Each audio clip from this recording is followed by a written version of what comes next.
Baik, begini.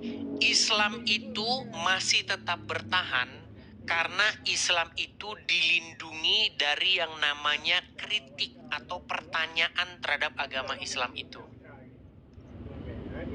Jadi memang begini, Bang. Kebohongan, caranya supaya kebohongan itu bisa bertahan, maka hak berbicara tentang kebohongan itu harus dibungkam. Nah, ini yang terjadi. Di mana ada negara Islam, di mana ada satu negara mayoritas umat Islam, maka disitulah ada undang-undang penistaan agama. Karena apa? Karena Islam tahu bahwa Islam itu dalam posisi yang rapuh. Makanya kalau ada orang ngomong Muhammad, ada orang ngomong agama Islam, segera ditangkap polisi. Contoh. Kalau ada orang ngomong tentang Muhammad yang menikahi anak di bawah umur,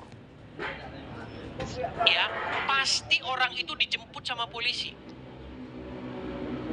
Karena dikatakan penistaan agama. Padahal emang bener Muhammad tuh nikahin anak di bawah umur. Nah, ini banyak umat muslim nggak tahu.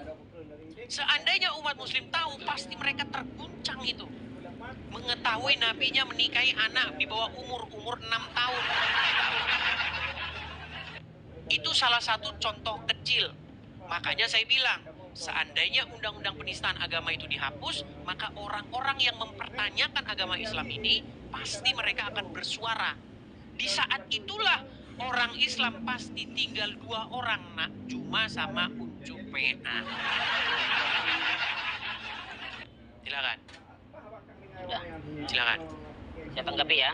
Ya, silakan. Oke, jangan dipotong ya. Jadi menurut saya, Dis, kalau seandainya undang-undang tentang penistaan agama ini ditiadakan, saya tadi bicara tentang undang-undang penistaan ya. Jadi maksud kamu, Edis, ya, orang-orang baik Islam, Kristen, beberapa agama yang di Indonesia, itu persilahkan saja, nista-nista aja agama. Misalkan saya nistakan agama Kristen atau sebaliknya, itu dibiarkan saja. Itu maksud kamu, Dis. Coba kamu jelaskan, Dis. Saya tanggapi. Ya, tanggapi. Dengar dulu. Saya nak potong bicara kamu ya. Silakan. Ya, misalkan saya hina ajaran kamu yang tidak sesuai, so tau lah istilahnya, yang tidak ada ilmunya, tentu saya nista agama Kristen,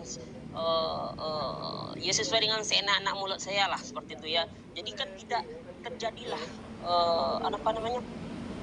perbuatan yang tidak menyenangkan dan umat lain, dan begitu juga sebaliknya. Nah, kalau seandainya itu tidak ada undang-undang yang mengatur, Edis, nah bagaimana kejadiannya? Jadi itu sudah benar, negara memberikan sebuah undang-undang mengatur tentang penistaan agama, itu sudah benar tuh, Edis, tidak bisa dibantah lagi. Ya, sedangkan ada undang-undang penistaan agama saja antara ya oknum baik dari umat Islam, baik umat Kristen. Saya ini berbicara tentang ini ya, subjektif ya. Nah, itu sudah terjadi gesekan logis. Betul apa betul itu? Baik, bisa saya tanggapi? Silakan. Baik, saya tanggapi Ya. Saya tanggapi. Baik. Ya. Kak, Anda tidak membantah pernyataan saya bahwa Islam akan punah. Itu yang pertama. Anda tidak bantah itu. Islam akan punah. Tidak, saya belum masuk ke sana. Oke, Anda belum masuk ke sana. Baik. Ya. Begini. Kenapa akan ada gesekan? Betul, karena masyarakat Indonesia mayoritas adalah Islam. Karena apa? Karena orang Islam akan marah kalau agamanya dibahas. Pertanyaannya sekarang begini, lalu bagaimana nanti kalau tidak ada pengaturnya? Bang, negara-negara maju tanpa ada undang-undang itu, negara itu tetap berjalan. Saya kasih contoh negara Inggris. Di Inggris, orang bebas mau ngomong agama. Anda mau maki-maki enggak masalah. Apakah terjadi satu masalah? Tidak ada. Apakah terjadi satu chaos? Tidak ada. Karena apa? Karena Kristen tidak akan terhina karena kamu menghina Kristen. Karena memang tidak akan ada peluang bagi Anda untuk menghinakan agama Kristen itu. Contoh. Anda mengatakan sesuatu tentang Kristen. Misalnya, Kristen itu misalnya Tuhannya itu misalnya karung goni. Misalnya Anda bilang begitu, misal. Maka, apakah Kristen Tuhannya menjadi karung goni? Tidak. Ketika Anda katakan begitu, orang akan cari tahu. Masyarakat yang dewasa itu tidak akan menanggapi Anda dengan amarah, tetapi menanggapi Anda dengan sebuah pengertian. Dicari tahu, benarkah yang diomongin dia bahwa Tuhannya orang Kristen karung goni? Ternyata tidak. Maka ketika itu terjadi, maka masyarakat akan semakin dewasa. Maka percuma Anda keluar-keluar memaki, menista. Toh juga nggak ada yang percaya karena omongan Anda akan menjadi omongan yang sia-sia di udara. Nah, berbeda dengan masyarakat Indonesia karena mayoritas Indonesia ya Islam.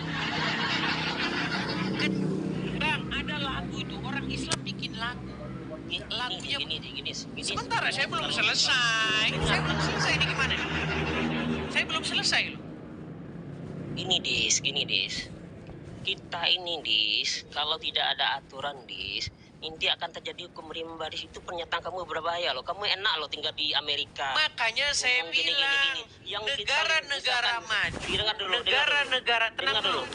negara maju seperti Inggris misalnya. Apakah ada di sana undang-undang penistaan agama? Tidak ada. Apakah terjadi chaos? Apakah terjadi apa yang kamu bilang itu hukum rimba? Nggak ada. Orang mau ngomong apa aja nggak masalah. Yang jelas omongan itu nanti diperiksa sama orang. Apakah benar atau ngaco? Kalau ngaco ngapain? Dianggap saja omongan orang gila. Bilang saja kalian takut. Dis, ini bukan takut dis. Kamu ini dis, itu sudah sama kamu memprovokasi loh dis. Kita ini dis, tempat tinggal saya ini, kita ini tinggal bukan satu agama aja loh. Banyak loh. Inilah orang Muslim. Saudara saya. Kalau ada orang Kristen bahas agama Islam, kamu memprovokasi. Tahu nggak? Kamu memprovokasi loh. Ya provokasi lah kalau seperti tapi kalau orang Islam bahas Kristen, iya silakan. Inilah makanya saya bilang munafik.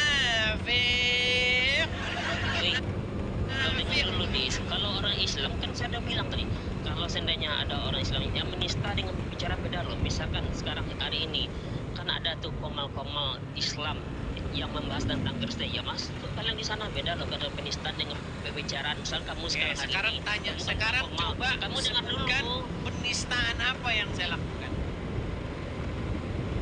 Gini loh, sen maksud kamu dengar, kamu udah belum selesai, kamu udah potong. Misal kamu ke komal, komal seperti ini. Nah, misalkan ya kamu melakukan penistaan, itulah cerita. Kamu mengajak diskusi nama. Tergantung siapa yang akan mengatakan itu penistaan. Penistaan itu sifatnya dengar dulu, gini loh. Penistaan itu sifatnya subjektif. Dengerin saya, coba ya, dengerin.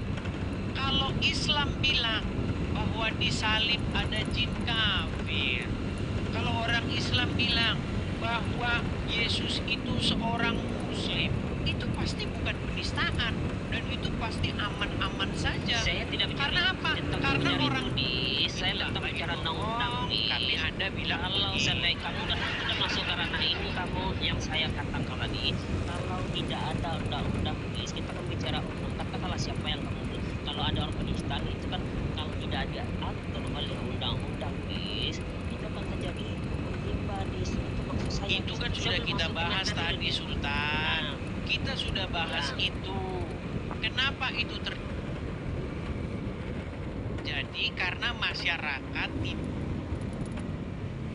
dewasa dan kebetulan mayoritas orang Indonesia itu Islam. Ya, sedangkan kamu menginginkan tidak.